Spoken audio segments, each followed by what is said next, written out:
Bienvenue dans cette nouvelle édition du Non-Stop Info. Voici les titres de l'actualité. Reprise du dialogue intermalien ce lundi à Alger. Ce second route de négociation se tient un peu plus d'un mois après la signature d'une feuille de route fin juillet. Faut-il que les acteurs coutumiers africains quittent la sphère politique et se consacrent exclusivement à la cohésion des peuples? La question est posée dans le dernier ouvrage publié par le professeur burkinabé Albert Ouedraogo. Habituellement bondés, les hôtels qui bordent le littoral de la mer Rouge sont à moitié vides en Égypte. Depuis la révolution de 2011, les touristes sont moins nombreux à se rendre dans le pays, et ce malgré une politique de prix cassés. Le gouvernement malien et les groupes armés parviendront-ils à se mettre d'accord sur les conditions d'un retour durable de la paix dans le nord du Mali? C'est la question que tout le monde se pose depuis la réouverture des négociations de sortie de crise ce lundi à Alger. Où en sont les discussions? Que peut-on espérer de ce second round de négociations? Réponse avec Erika Roga.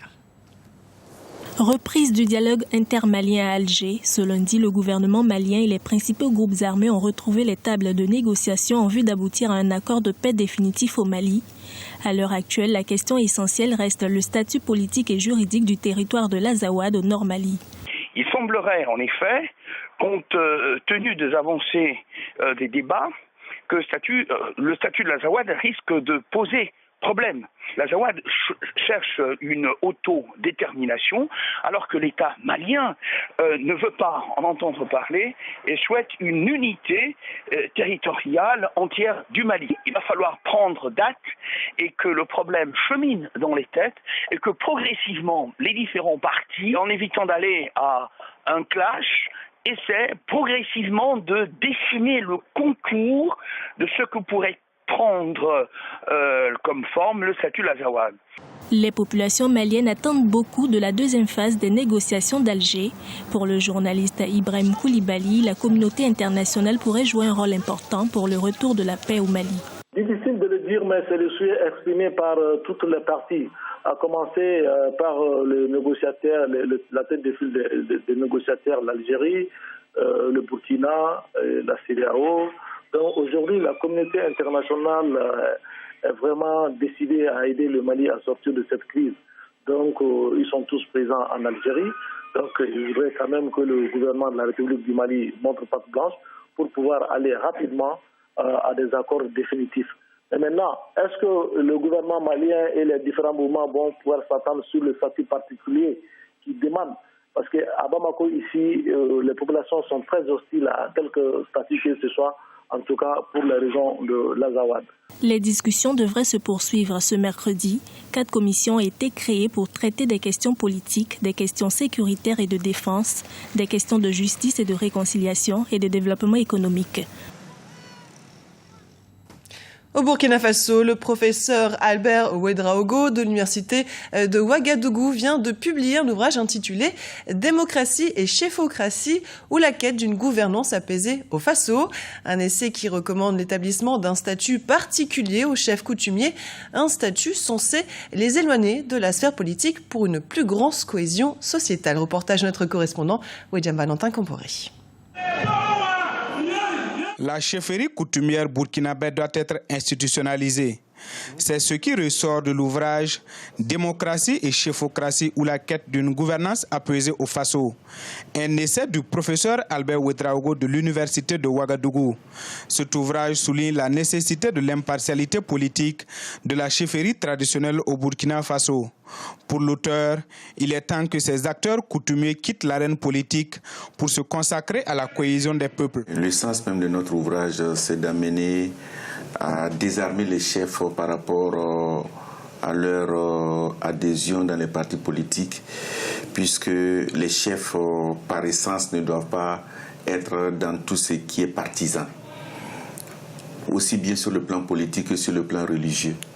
Les chefs doivent être au-dessus de la mêlée pour continuer à être des rassembleurs, pour être toujours ceux vers lesquels on peut recourir en cas de crise. Pour le professeur, l'exemple des pays comme le Ghana, le Nigeria, le Niger ou encore le Cameroun où la chefferie est inscrite dans les institutions doit faire école.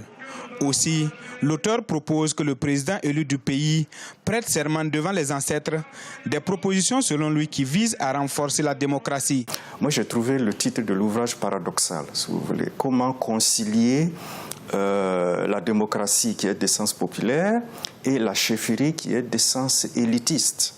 À la lumière évidemment de son étude, on voit que l'on peut concilier de façon provisoire, je l'ai dit, les deux tendances, et je pense que c'est en ce sens que la proposition d'une chambre des chefs peut, de façon ponctuelle, résoudre l'antagonisme que nous observons actuellement. La dernière constitution de 2012 du Burkina Faso a intégré la chefferie coutumière.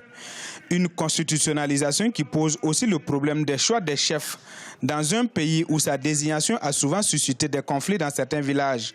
Notons aussi qu'en Côte d'Ivoire, l'Assemblée nationale a adopté un statut pour la chefferie. Visite de travail et d'amitié du président nigérien Mamadou Issoufou au Bénin. Le chef de l'État restera 24 heures dans la capitale économique Cotonou. L'occasion d'aborder des questions d'intérêt commun avec le président béninois Boni Yayi. Plusieurs projets seront au cœur des échanges entre les deux chefs d'État, notamment le niveau d'exécution du projet de la boucle ferroviaire Bénin-Niger, la mise en service des postes de contrôle juxtaposés de Malanville, mais aussi le corridor Cotonou-Niamey. Ces 3 dernières années, les revenus du tourisme ont été divisés par 2 en Égypte. 500 000 emplois ont été perdus dans cette filière. Pour contrer cette dynamique, le gouvernement a mis en place une série de mesures attractives à destination des investisseurs. Voyez ce reportage réalisé par notre envoyé spécial, Birama Saounera.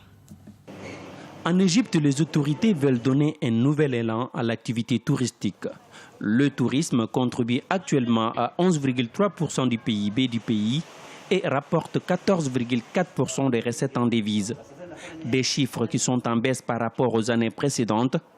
Aujourd'hui, pour donner un coup de pouce à cette activité, le gouvernement a lancé une campagne de marketing. Objectif, attirer les touristes et les investisseurs locaux et internationaux.